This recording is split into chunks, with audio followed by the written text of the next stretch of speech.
আজকে বানাবো কাঁচা আমের টক ঝাল মিষ্টি ঝুরি আচার। তার জন্য আমটা ছিলে নিয়েছিলাম, দিয়ে এই আলু ভাজার মতো করে ঝিরি করে কেটে নিয়েছি। এবারে শুকনো কড়াইয়ে দিয়ে দিচ্ছি, এর সাথে দিয়ে দিচ্ছি চিনির গুঁড়ো,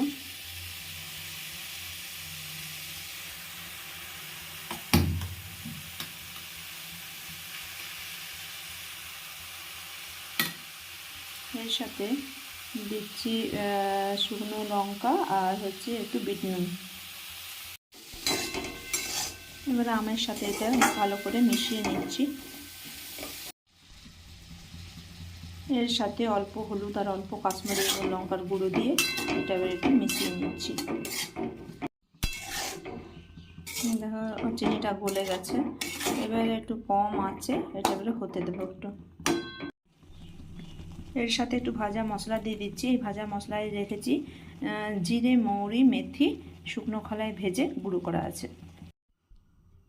দেখো ঝুরো আচারটা হয়ে গেছে। এর সাথে একটু লেবুর রস দিয়ে দিচ্ছি আর এর সাথে একটু ভিনেগার দিয়ে দিলাম।